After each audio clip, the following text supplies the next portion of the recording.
De loin, le plus gros problème avec les débutants quand ils tournent, c'est qu'ils ne regardent pas au bon endroit. Ils regardent soit droit devant eux, ou ils regardent l'asphalte au lieu de regarder la courbe elle-même. Voici un exemple de ce que la plupart des débutants voient quand ils tournent. Ils voient la maison en face, le trottoir, l'asphalte directement devant la voiture. Maintenant, voici ce qu'un conducteur expérimenté voit. Il voit la courbe elle-même et sait à quel point elle est prononcée. Il sait si un de ses piétons va traverser la rue et ainsi de suite. En gros, il regarde loin dans la courbe. Bien sûr, on doit analyser ce qui se passe devant avant de regarder loin dans le virage. Mais une fois qu'on a vérifié que tout est beau, on regarde loin dans le virage. Et on ne doit pas regarder à terre près de la voiture non plus. On lève les yeux et on regarde à l'horizon. La raison pour laquelle la plupart des étudiants ont tendance à regarder trop près de la voiture, c'est parce qu'ils ont tendance à protéger leur bulle. Ils pensent que s'ils ne regardent pas l'espace immédiat devant la voiture, qu'ils vont frapper les choses qui sont proches, comme les voitures stationnées, le trottoir ou tout autre obstacle, comme ces pots de fleurs dans ce cas-ci. La plupart du temps, c'est le contraire qui se produit. Si on fixe ces choses-là, on va avoir tendance à aller vers elles. Encore une fois, on regarde où on veut aller à l'horizon. Aussi, notez que maintenant, je suis en train de regarder à travers ma fenêtre latérale gauche. Les élèves, dans une situation comme celle-ci, ont tendance à toujours regarder devant eux à travers le pare-brise. Ils regardent le mur du bâtiment en face. Ensuite, à mesure que je redresse la voiture, je regarde à nouveau à travers le pare-brise. Et ceci est vrai pour tous les virages à gauche qui sont d'environ 90 degrés ou plus. Comme ici, je m'apprête à tourner à gauche à une courbe à 90 degrés.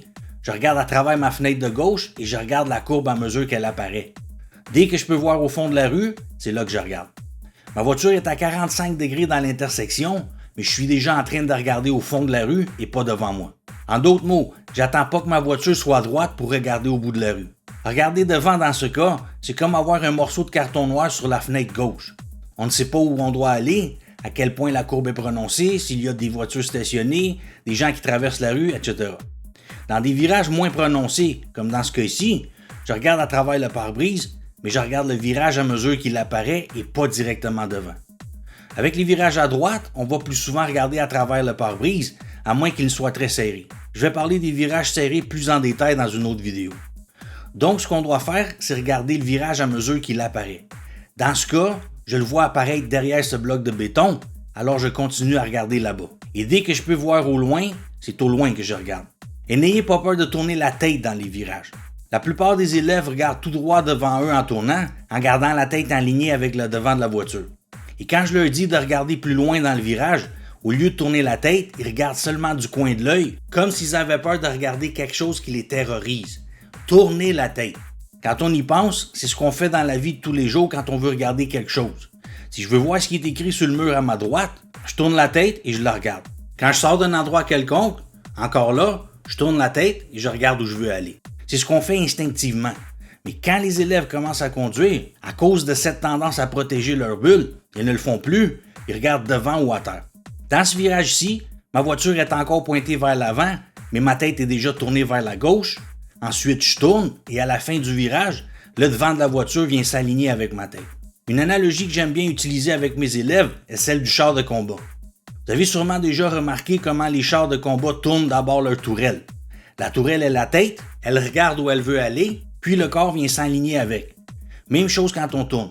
On tourne la tête, on regarde au bon endroit, puis le devant de la voiture vient s'aligner avec notre tête à la fin du virage.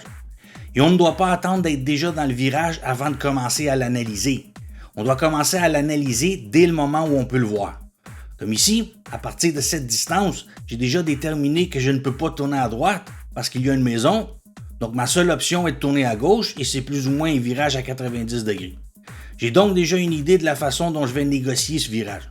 Ensuite, je regarde loin et finalement au fond de la rue. Maintenant, si vous pratiquez avec des parents ou des amis, ils vont souvent mettre trop d'emphase sur les mains. Ils vont souvent vous répéter de tourner plus le volant. Et parfois, vos mains pourraient être le problème. Mais la plupart du temps, le problème est l'endroit où vous regardez.